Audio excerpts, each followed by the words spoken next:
Hi everyone, my name is Ashley Coogan and I am a second year PhD student in Linguistics and Applied Linguistics here at Arizona State University.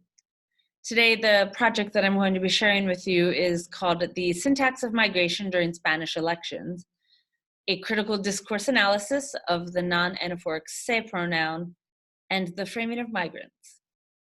Today I'll be presenting a preliminary exploration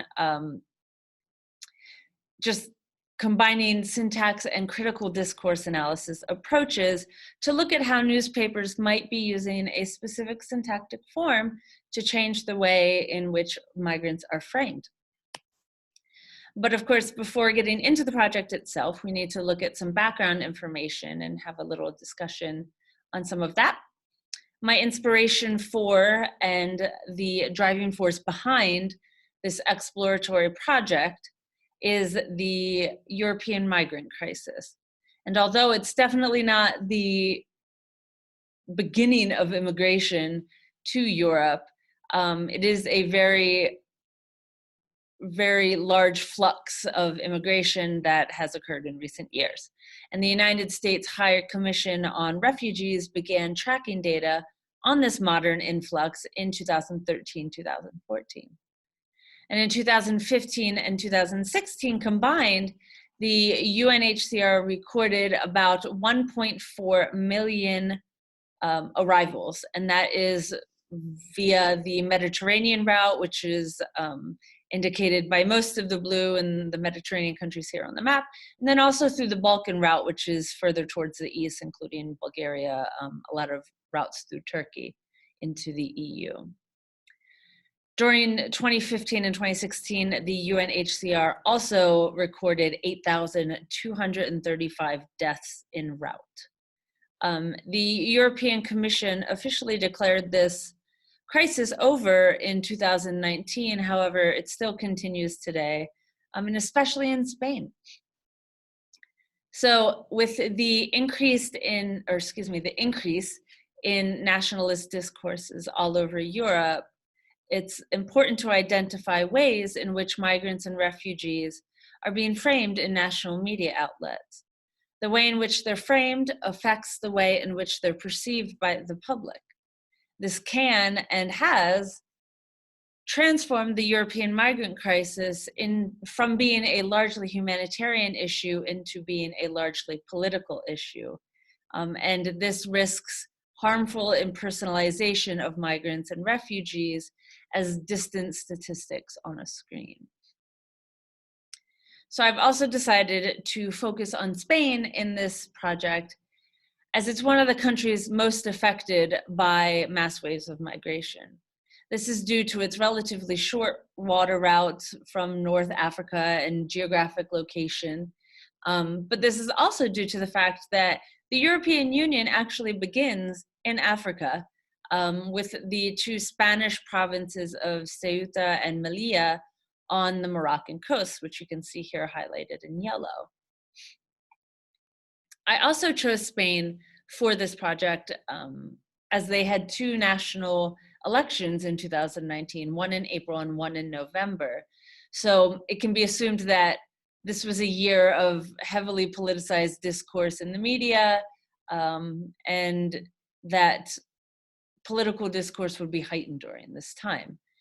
However, this project specifically looks at the time period around the April 2019 election and not the November 2019 election. So the goal of this project was to bridge disciplines from formal linguistics to applied linguistics, syntax and critical discourse analysis in particular. And instead of looking at something like verb choice and verb meaning, for example, using the verb to arrive versus the verb to come when referring to migrants, like the migrants arrive in Spain or the migrants come to Spain. Instead of doing something like this, I wanted to look a little deeper into the syntax and see if a certain type of structure was being used, whether involuntarily or voluntarily, if a certain verb structure was being used to affect meaning. So the main syntactic concepts informing this project were theta roles and transitivity. And with theta roles, we're looking at how the specific verb structure could evoke variations between agent and theme roles, affecting the overall agentivity of the sentences themselves, the overall perception and interpretation and meaning of the sentences themselves. And this also concerns when and how agents are experiencing demotion.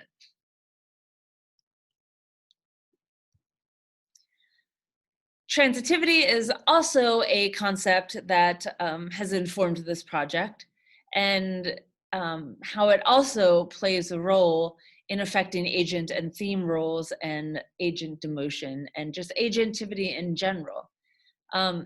So anticipating examples of specific non-anaphoric say constructions, the next step would be to look at data from a critical discourse analysis perspective. And in doing this, we would be able to analyze how collocation patterns amongst the verb structure and the migration-related keywords were serving as a way to frame migrants in a specific way that best aligns with the newspaper's generally understood bias. So on a little bit of a bigger level, I was going to be looking at how ideologies are produced and reproduced through this structure and through media discourse. So what is the Spanish non-anaphoric say construction?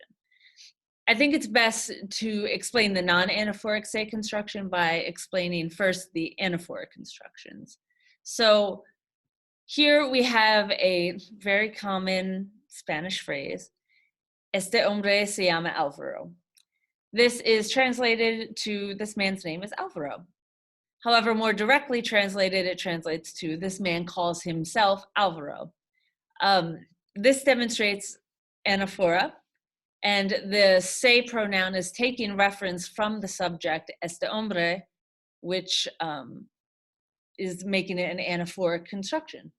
So an anaphoric construction, in an anaphoric construction, the subject, este hombre, takes on the explicit theta role of a theme. And this is explicit, this argument is explicit because of the referential nature of the construction. So a non-anaphoric construction.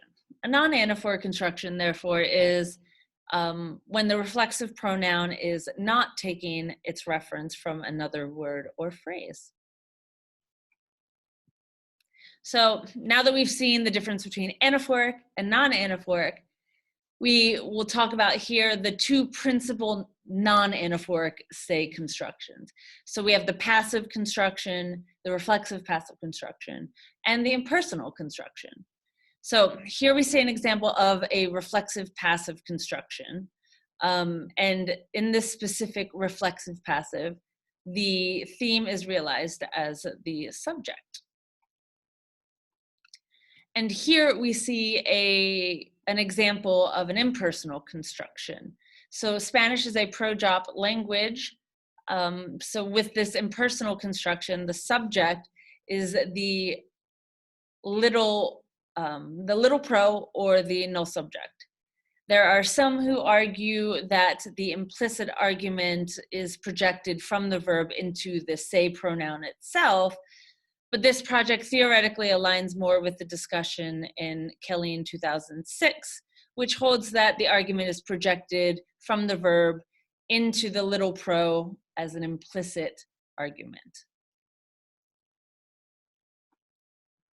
So instances of implicit arguments are interesting when you consider the thematic hierarchy of theta roles overall, and the general concept of demotion throughout hierarchies.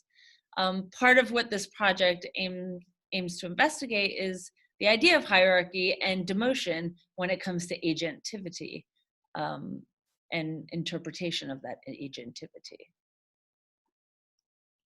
So this brings us to the guiding research question of this project. Is there a pattern of impersonal say constructions And do they align with the newspaper biases, the generally understood newspaper biases? So the hypothesis was that yes, it was in fact happening, and it was affecting how migrants were being framed. And it was aligning with newspaper biases. The corpora for this project are based on articles found in two of the most widely distributed papers in Spain, newspapers in Spain.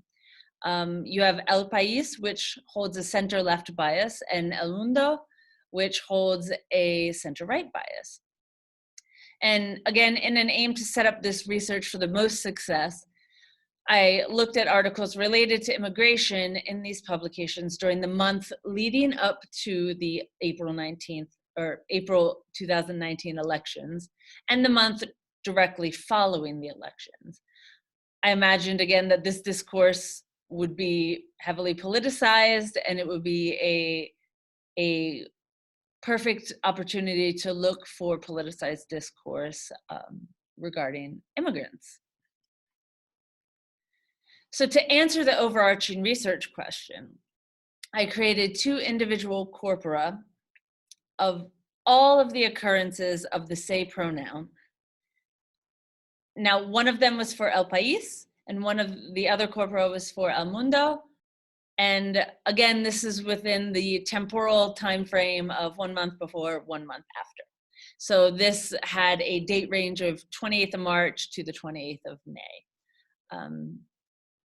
So I searched for all instances of the se pronoun, and the way I searched was by using a small list of keywords, and I used those keywords to search for articles with those keywords in the title. And upon finding those articles, I then parsed the article for the pronoun se. I looked through all of the articles looking for all instances of the pronoun se. It could be both anaphoric and non-anaphoric. I was just looking for raw detail or raw data. And the parsing boundary for the data that I took out of the article was limited to the boundary of the sentence that contained the occurrence. And the keywords were, in English, immigration, immigrant, immigrants, migration, migration, migrants, and refugee, refugees. So to provide more analysis and depth from a CDA perspective, this project aimed to garner enough examples to perform a broad collocation analysis within that aforementioned sentence boundary, collocates within the sentence of that verb occurrence. And this was kind of informed and inspired by the ideas that collocates can provide semantic analysis of a word, and that's taken from Sinclair 91, and also that these patterns are often unavailable to intuition or conscious awareness, and they can convey messages implicitly. And that is taken from Hudson 2002. So the findings. Our corpus totals, my corpus totals, for El Mundo, I collected 244 occurrences of the se pronoun, both anaphoric and non-anaphoric. And this was taken from 16 articles that had one of those previously mentioned keywords in the title for that month before and month after the election. Similarly, in El País, I found 267 occurrences of the se pronoun, both anaphoric and non-anaphoric. And that was taken from 19 articles that were derived from those keywords. So the findings, there were no significant occurrences of non-anaphoric se constructions. Most of the examples, well, all of the examples were anaphoric in nature. So what does that mean? Conclusions. Some conclusions can still be made from this project. And first, and the most important conclusion from this research is that negative results are still results, and having no significant occurrences is a result in itself. It redirects this project towards different corpus-based focus.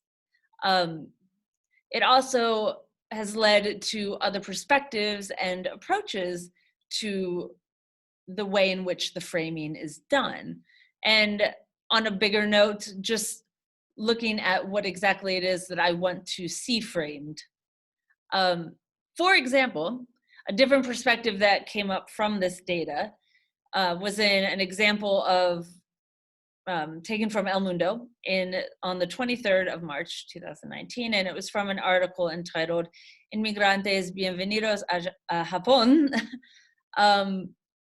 And excuse me, there was a discussion about the poor treatment of Brazilian immigrants in Japan who had come there to work. And the newspaper, in general, the article was taking quite an empathetic view to that situation. And so I thought, okay, it made me wonder how the framing of immigration to Spain might differ from the immigration amongst other countries, and the way in which that is discussed in the press. So the way in which immigrants coming to Spain is discussed versus the way in which immigrants are framed when it's happening outside of national borders. So this project started with an interest in agentivity in general, and the way migrants and refugees are framed. And it continued down towards an interest in theta roles and this specific construction in Spanish. And as it stands, the direction of the project will most likely return to the verb choice level. So looking at verb choice and agentivity. But that, again, like I said, was based on the example given before. Migrants arrive versus migrants come to a country. So that's the end of my presentation, and I genuinely welcome your questions, comments, and your feedback. You can leave them in the form below this presentation, or you can feel free to email me directly at ashley.coogan@asu.edu. Thank you again for watching, and have a wonderful day.